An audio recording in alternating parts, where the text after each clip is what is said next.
A Great Argead Saga Alexein, Alexander the Great.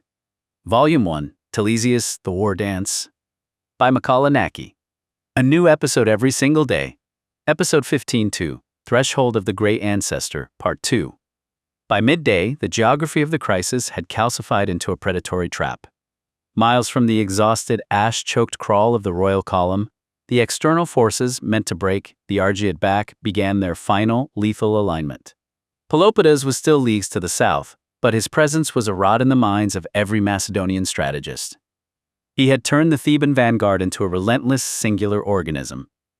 Even from miles away, the reports filtering back to the Macedonian scouts were chilling. Thebans did not stop for water, they did not forage, and they did not slow for the heat. They were eating the miles, turning the southern highway into a conveyor belt of bronze and iron.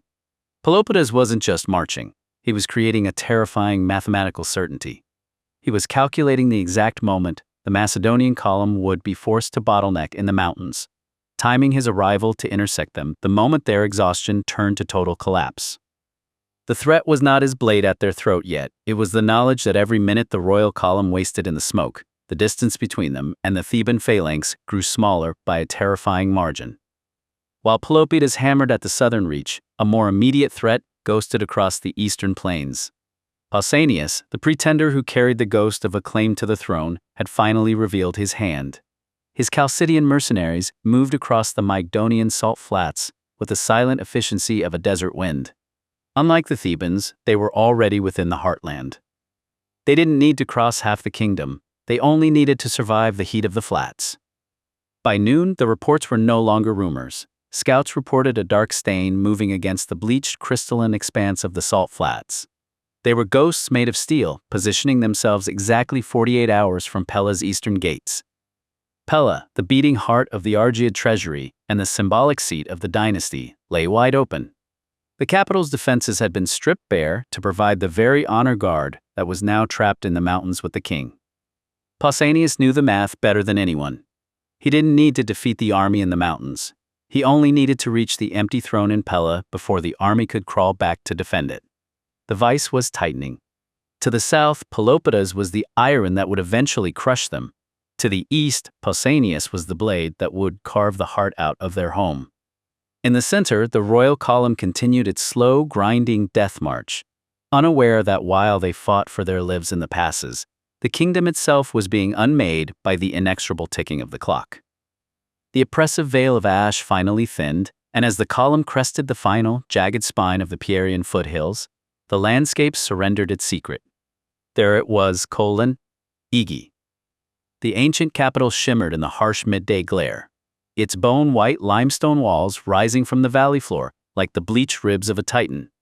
It was a sight that usually brought men to their knees in reverence. Today, it brought only the cold, sharp steel of resolve. At the narrow stone gateway, the throat through which the dynasty had passed for generations, stood the old guard. They were phalanx of living history, their bronze cuirasses dented by decades of frontier skirmishes, their gray-bearded faces carved from the same hard, unyielding mountain rock as the city walls. At their center stood the elder General Attalus. He did not look like a man welcoming a funeral. He looked like a man bracing for a siege. As the royal procession ground to a halt, Ptolemy's advance scouts, the lean, hungry men who had pushed the column through the hell of the mountain passes, came thundering up the track, expecting to claim the gate for the regent. They did not slow. They rode with the arrogance of men who had survived the fire and assumed victory was their due. They were met by a wall of iron-faced targets. Attalus did not raise his hand. He simply stepped forward, his heavy aspis shield slamming into the limestone dust with a sound like a tolling bell. Behind him, the old guard shifted in perfect, terrifying unison, locking the narrow entryway into an impenetrable grid of spear points. The scouts skidded to a halt, the horses rearing, their nostrils flared with the scent of a confrontation they had not anticipated. The funeral march enters by the tradition of the fathers, Attalus rumbled, his voice a low, gravelly vibration that cut through the silence of the valley. No steel follows the king through these gates. The scouts looked at the massive stone walls, then back at the phalanx of veterans who had stood sentinel here, long before the regent's silver had bought his influence. The perimeter was absolute, literal. in the sense that no horse could bypass the bottleneck of the gate, and figurative, in the sense that they had effectively drawn a line in the dust that divided the old world from the new. For the first time in the long ash-choked march, the momentum shifted. The scouts hesitated, their eyes darting between the impenetrable wall of spears and the distant cooling ruins of the mountain. Italus didn't blink. He knew what Ptolemy was bringing to their doorstep, and he had decided that, if the Argead line was to be sacrificed, it would not happen in the streets of their ancestors. The gateway to Aegae was no longer a portal, it was a barricade. By midday of the second day, the Aegae had undergone a terrifying metamorphosis. It had ceased to be a domestic funeral procession of mourners. It was now a static, centralized target, pinned by the crushing weight of four distinct military realities. The high western cliffs were crowned by the dark rhythmic movement of Bardalis' heavy squares, their shields catching the sun like scales on a serpent. To the south, the main highway groaned under the relentless mechanical cadence of Pelopidus' iron phalanx, a tide of bronze closing the distance with mathematical indifference. From the east, Pausanias' Chalcidian mercenaries ghosted across the salt flats, their shadow lengthening toward Pella's unprotected heart. And within the column itself, the internal rot had reached the surface. The upper Macedonian barons rode the margins like crows, their eyes bright with the anticipation of carrion, waiting for the first sign of the regent's hesitation. The encampment was a fever dream of exhaustion. No man in the valley had known sleep for 30 hours. The air was thick with the scent of unwashed bodies, stale incense, and the pervasive, cloying smell of wood smoke that clung to the skin like a shroud. At the center of this gathering storm stood the altar, a crumbling stone relic of a forgotten king. The heat radiating from the surrounding fires had turned the clearing into an oven, but when Philip stepped forward to confront the regent, the air seemed to sharpen, turning brittle and cold. Ptolemy stood near the altar, his armor scorched, his face a landscape of fractured authority. He looked at the boy, at the slate-gray eyes that seemed to possess the depth of an ocean, and saw, for the first time, not the son of Amyntas, but a rival consciousness. Philip did not flinch. He did not possess the trembling fatigue of the barons or the frantic desperation of the mercenary captains. He stood with a stillness that was unnatural for his years. When he looked at Ptolemy, he wasn't looking at a master or a jailer. He was looking at a man who was already dead, trapped in the geometry of his own failed ambitions. "The tribute of our house is paid in blood, Regent," Philip said, his voice carrying clearly over the crackle of the distant pyres. "But do not mistake the silence for submission. Debts always get settled." He wasn't speaking as an isolated boy prince seeking protection. He spoke with the terrifying precision of a man who had already mapped the wolf's stride. He had calculated the distance of the Theban phalanx, measured the treason in the baron's eyes, and weighed the regent's paper treaties against the reality of the mountain fire. He was the only actor in the valley who understood that the funeral was over. The stage had been cleared, the boundaries had been erased, and the game had shifted. Philip had stopped mourning the past. He had begun, with clinical, predatory intent, to orchestrate the future.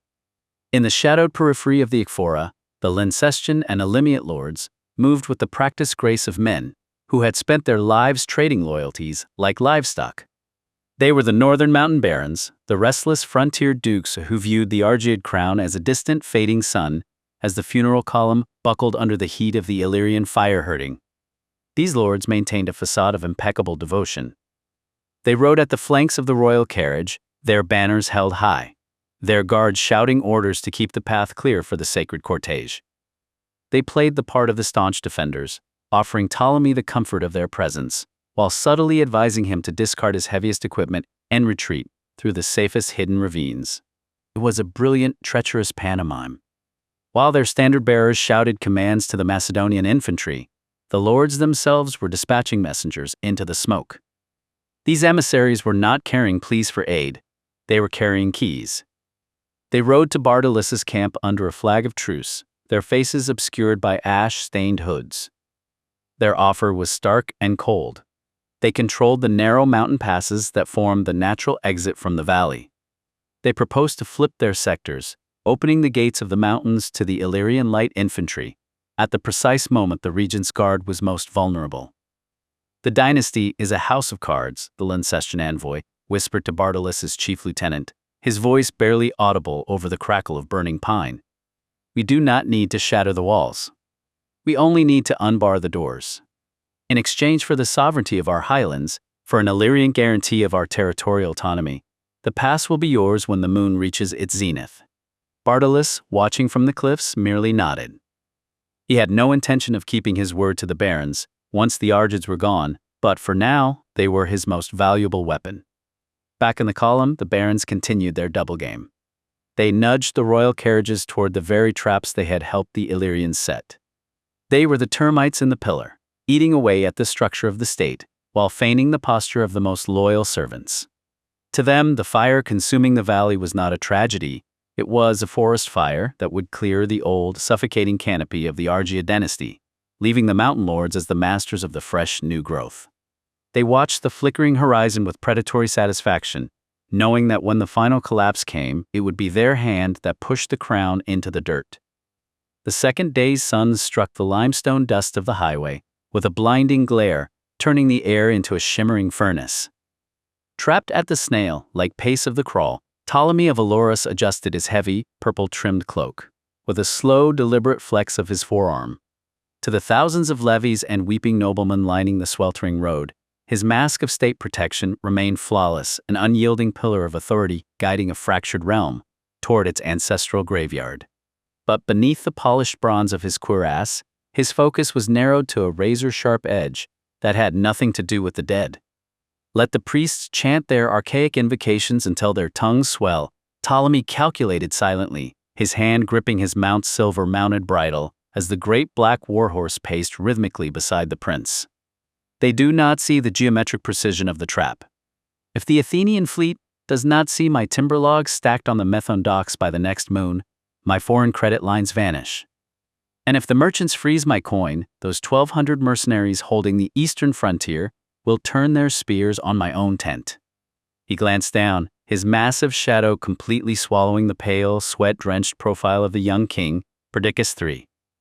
The boy was moving like a hollowed-out phantom, his eyes glued to the ruts carved by the heavy wheels of his brother's hearse. "Raise your chin, King Perdiccas," Ptolemy rumbled, his deep, gravelly voice pitched low enough to be buried by the clinical crunch of military boots on stone. The heteroid do not follow a sovereign who tracks the dirt like a beaten hound. A throne is not a heritage of comfort, youth. It is an altar of structural pragmatism. Perdiccas swallowed hard, his neck muscles rigid as he forced his gaze toward the blinding horizon. "The heat is warping the air, Regent. Every shadow looks like a blade." "Then make certain you are the one holding the hilt," Ptolemy countered smoothly, though his mind was already racing past the valley floor, tracking a dust cloud on the eastern margin. Exploiting a brief halt in the column, while the priests cleared a sacred boundary stone, Ptolemy subtly veered his horse toward the rear of his personal guards. Waiting in the shadow of a baggage wagon were his final wave of coastal couriers, 3 lean, dust-caked riders whose mounts were kept fresh on hidden supply strings. "You ride for the Thermaic Gulf," Ptolemy hissed, his face calcifying into a ruthless mask. He slipped 3 sealed vellum rolls, the absolute final allocations of his Pierian timber grants, into the lead rider's pouch. "Avoid the main highway. Pausanias's scouts are already slitting throats along the coastal redoubts. If these mandates do not reach the Athenian naval agent before the moon turns, the credit defaults." The courier blinked away stinging sweat, his voice a frantic whisper. "And if the Athenian ships have already pulled back from the docks, Regent? The rumors of the king killing have likely reached the south.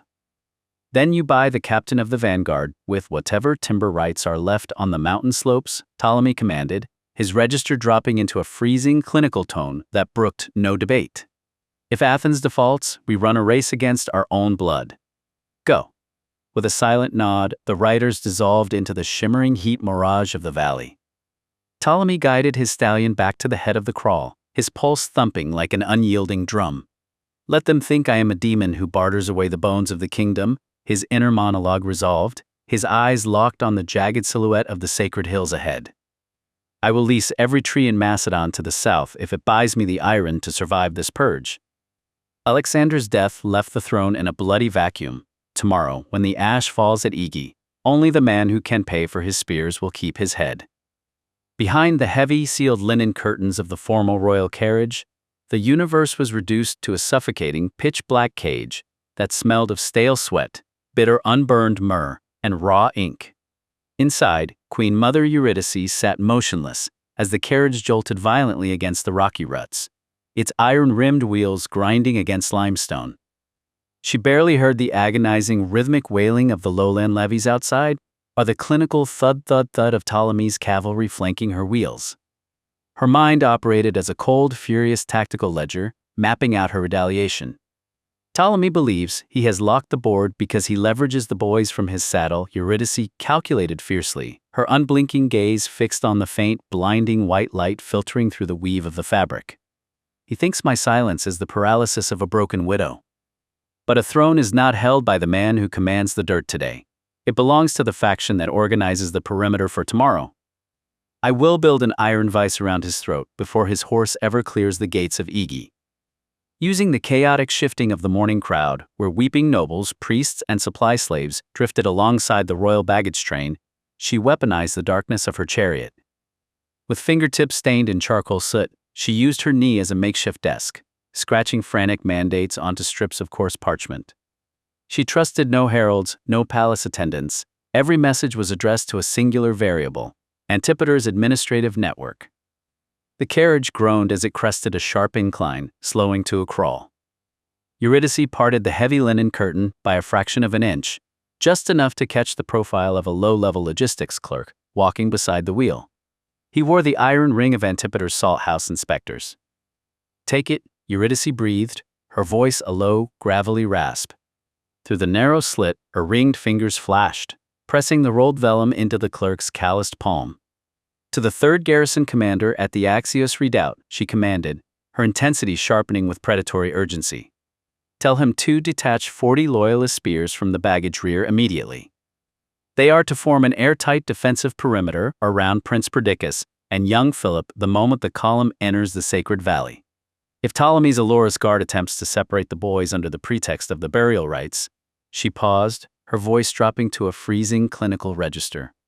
"Tell him to paint the limestone of Aegae with their blood." The clerk did not look up. He seamlessly absorbed the scroll into the folds of his tunic. "And if Parmenion cells block the intersection before our spears arrive, Queen Mother." Parmenion is already moving his vanguard into the high gaps. Parmenion fights for the preservation of the frontier. He will not cross lines with the direct blood of Amyntas, Eurydice hissed back, a dark, protective mania flaring in her chest. "Execute the grid.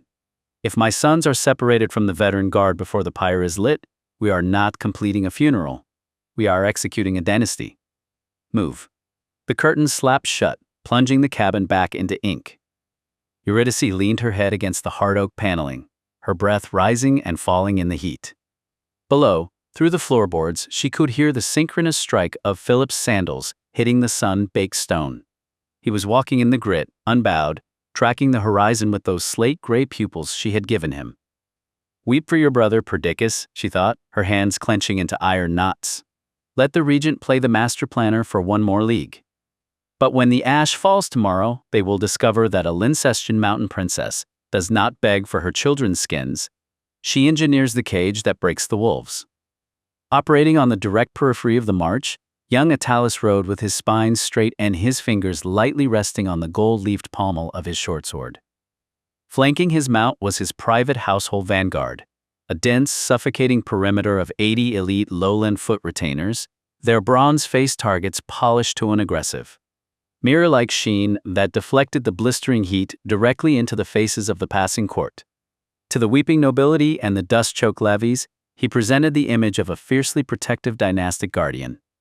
But beneath the silver crest of his high-brimmed Macedonian helmet, his inner focus operated with a toxic, calculated malice. "Let the old men balance their books in the baggage train and hide inside curtain carriages," he thought, his sharp predatory eyes tracking the purple silk pennants of Ptolemy's pavilion wagons far ahead. "A kingdom isn't ruled by the scribes who count the grain, nor by an Aloros beast who caught the crown's weight in a blood-slicked hall. It belongs to the native steel of the lowlands. If we do not cut the foreign strings before the first ash falls at Aegae, we are merely decorating our own cages." Throughout the sweltering afternoon, young Attalus intentionally weaponized his position on the margins. When Ptolemy's official heralds rode down the flank of the column to issue positioning orders for the evening encampment, Attalus simply stared through them, refusing to curb his mare or acknowledge their horns by so much as a nod.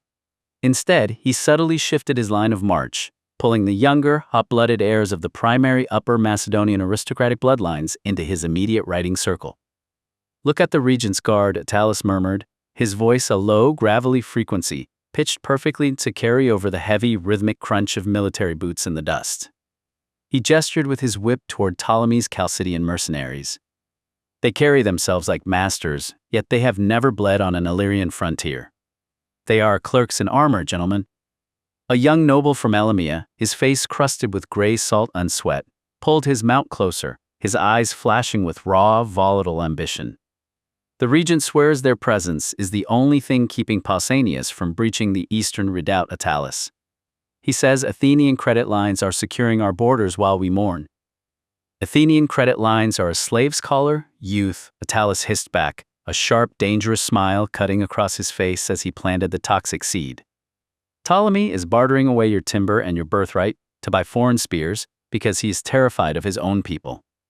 His dependency on southern gold is an insult to the memory of Amyntas. He isn't paying those mercenaries to protect the frontier, he is paying them to keep the heavy phalanxes of Thebes from marching north and burning Pella to the ground to collect his defaults." The young aristocrats exchanged frantic, uneasy glances through the swirling dust of the highway, the poison instantly altering their perception of the regency. Let the rumor grow like a rot in their minds, Attalus calculated internally, his hand tightening on his reins as he guided his retainers into a more aggressive, suffocating formation around the younger officer cadre. By the time the torch hits the wood tomorrow, these boylords won't be looking at the dead king. They will be looking at Ptolemy's neck, wondering how much native iron it takes to sever an Athenian string. "Keep your spears unbuckled tonight," Attalus whispered into the heat mirage, his unblinking eyes fixed on the sacred hills looming ahead. "When the crown is unpinned at the tomb, we will find out if Macedonia is still ruled by men, or if we have been sold to the merchants of the south." Marching with clinical precision among the senior magistrates, his posture rigid and his weathered face carved from ancient Macedonian granite, Antipater adjusted his heavy woolen cloak. He did not look at Ptolemy, nor did he look at the walking princes. His eyes were fixed entirely on the road ahead. To Antipater, the theatrical posturing of the court was a noisy, transient distraction from the true catastrophe. While the nobles paraded their manufactured grief under the blistering summer heat, his mind operated as a cold, tireless ledger. He spent the second day of the march finalizing his invisible administrative grid, mapping out every storage depot, every salt house, and every strategic crossroad between Pella and the sacred perimeter of Aegae. Let them scream until their throats bleed for the crown, he reasoned, his hand adjusting a heavy bronze ruler across a small sheepskin tablet concealed beneath his tunic. Sovereigns are nothing but ink on parchment, scraped away by the first blade that finds their ribs. But 1,000 infantrymen will consume 300 metamnoi of grain by sunset tomorrow, whether a king sits in Pella or a regent rules from Aloros. Emperors rot, but stomachs remain. A subtle nod from a dust-covered rider on the shoulder of the road gave him the final variable he required. It was one of Queen Mother Eurydice's clandestine messengers, shifting through the fluid, chaotic movement of the morning crowd. The confirmation was quiet, verified through a swift exchange of encrypted signs. The vital Axios river barges had been successfully secured by his personal agents. Antipater's hand did not waver as he noted the transaction. If Pelopidas breaches the southern passes or if Bartolus descends from the high foothills, the army will panic, he reasoned, his internal monologue steady and detached from the mounting tension. But an army that can eat will hold its ground. If the kingdom fractures tomorrow under a multi-front firestorm, the core valley must not collapse into a wartime famine. I will lock down the grain pipelines under my own authority. Let them fight over the diadem. I will control the bread that feeds the men who wear it. A senior magistrate from Pella leaned closer, his voice a breathless, anxious whisper over the crunch of gravel. "Lord Antipater, the rumors from the eastern border say Pausanias has already taken the coastal redoubts. If the treasury defaults, how do we command the levies to stand?" Antipater slowly turned his head, his gray eyes as empty and cold as granite milestones. "The levies do not fight for the treasury, magistrate," Antipater replied. his voice matching the flat, unyielding rhythm of a ledger clerk. They fight for their fields. By securing these transit routes today, I ensure that whoever survives this funeral crawl will still have a nation left to command. Save your breath for the march. With the Axios barges secure and the mountain silos quietly accounted for under his personal ledger, Antipater maintained his rigid, silent vigil. His presence beside the column carried the heavy, warning weight of an elder statesman who had already survived 3 kings and knew precisely how much blood it took to wash a throne clean. Let the wolves tear at the diadem tonight. The man who controls the bread controls the spears. The moment the funeral procession cleared the final ridge of the Pierian foothills, the sacred city of Aegae shimmered into view, a feverish, bone-white mirage against the deep green silhouettes of mountain oaks. It was a city built for the dead, the cradle of the Argead dynasty. Here, legend held that King Perdiccas I had laid the first foundations under the guidance of the oracle.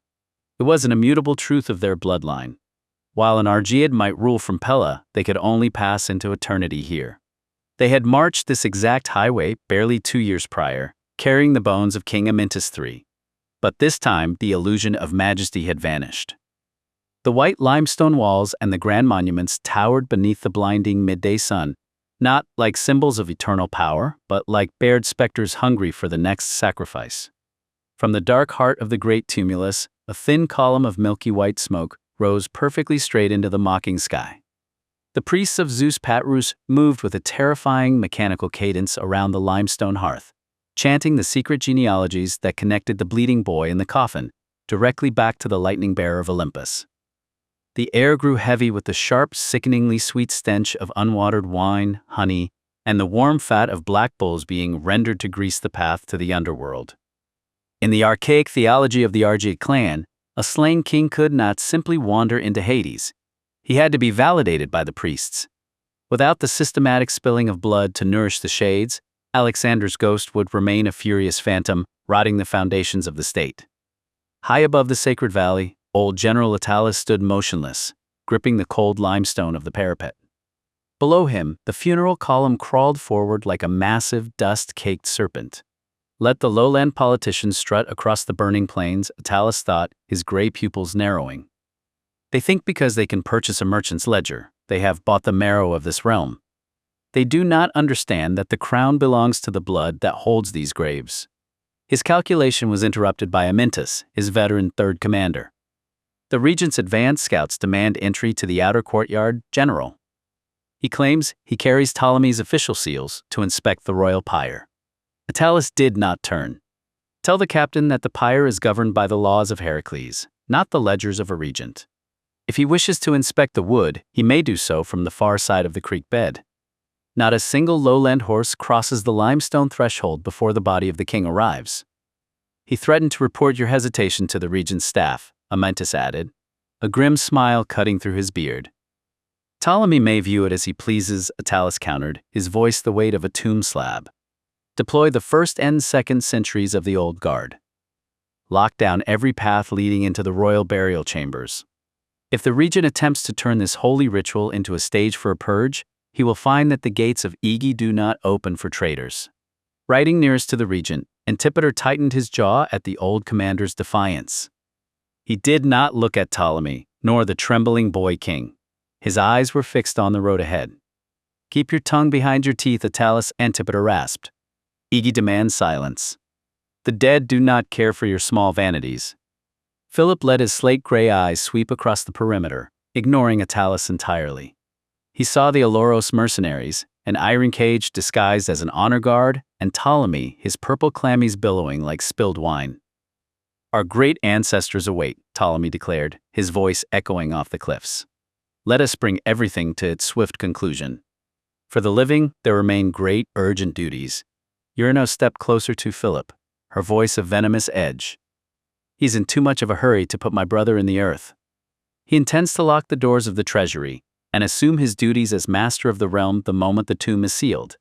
Then let him hurry, Philip replied coldly. His gaze remained fixed on the rising smoke. He believes the drama ends when the stone door slides shut. The fool has yet to learn. Certain seeds only begin their violent blossoming the moment they are buried in the dirt. The path grew steep, winding through gnarled oaks. For Philip and Perdiccas, walking in the deep ruts of the hearse, the past felt suffocatingly close. 2 years ago, they had stood on this ridge for their father, Amyntas. The brutal speed of the succession left Perdiccas reeling.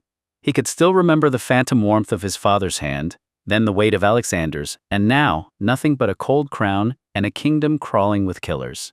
Philip felt no warmth, only the clinical detachment of an apex predator. He leaned toward his brother. "Our father and our brother will sit together in the Council of Shadows by sunset, Perdiccas," Philip whispered, his jaw locked. "But they will be watching from the dirt. Do not let them see you stumble. Let them see that the blood of Amyntas still has teeth." Ptolemy reined in his horse, his face a mask of suffocating solemnity. "They weep for a king they never met, Philip, while secretly praying the new one will lower the price of grain. It is a fragile thing, this loyalty." Philip stopped, meeting the regent's gaze. "My father taught me that loyalty is a debt of blood, Ptolemy. And in Macedonia, debts are always settled. One day, without fail." Behind the regent, young Attalus let out a jagged laugh. "The boy has an arrogant tongue. I hope your wrestling skills match your maxims, Prince. At tomorrow's funeral games, it is your raw flesh that will be put to the test. Let us see what your blood is truly worth when you are bleeding in the dirt." Parmenion shifted his cold, calculating gaze onto the 14-year-old prince. "Save your breath for the climb, Prince. The air where kings sleep is exceedingly thin. Many choke on it before they reach the summit." They reached the crest. A colossal pyre of pine, cedar, and oak stood waiting, a 20-foot giant of an altar. For Philip, it was a terrifying recurrence. He realized that tomorrow, the moment the torch touched that wood, he would be the only surviving son of Amyntas on this soil, who neither wore a crown nor possessed an army to protect his throat. He was entirely exposed. Beside him, Queen Mother Eurydice stared at the monumental mounds, her guilt for dragging her sons back to this blood-soaked dirt crashing against her ribs. She had bled her soul dry to keep Alexander on the throne, plotting in the shadows to secure the crown against usurpers. And for what? To march right back to the foot of Amyntas's tomb, carrying the butchered corpse of his firstborn son. The tragic, cyclical irony of it tasted like ash in her mouth. Standing here so agonizingly close to her husband's resting place, she felt a profound, exhausting guilt for dragging her remaining boys back to the very dirt where their dynasty seemed fated to bleed out. To Amyntas's ghost, she felt she had failed. She had let his kingdom devolve into chaos, and she had let their eldest boy be slaughtered at a festival. But the first queen of Macedonia could not afford the luxury of despair. She forced the grief and regret down into the deepest, coldest vault of her mind, locking it away behind a mask of terrifying matriarchal resolve. "Tonight, we keep watch over the fire," Eurydice said as the gathering dark began to bleed across the valley. Her hand shot out from her black robes, gripping Philip's wrist with a manic, bruising tenacity that vibrated through her entire frame. Her eyes reflected the first sparks of the altar fires, her mind already fixated on Amyntas's resting place nearby. "And tomorrow, Philip. From within those very flames, we shall find our path out of this trap." To be continued in episode 16, Night Vigil. Watch and listen now. Watch the cinematic video trailer. Listen to the full saga now. Bookmark Volume 1, Telesias Playlist. Bookmark Volume 1, Divine Oracle Playlist. Join the Vanguard. A new episode drops every single day until the epic conclusion of Volume 1. Each chapter delivers a tight, hyper-focused 5 to 15-minute hit of cinematic historical drama, perfect for your daily plunge into antiquity. Subscribe to follow the bloody rise of the Argead dynasty. Thumbs up to help push our Vanguard through the algorithm's gauntlet. Comment below.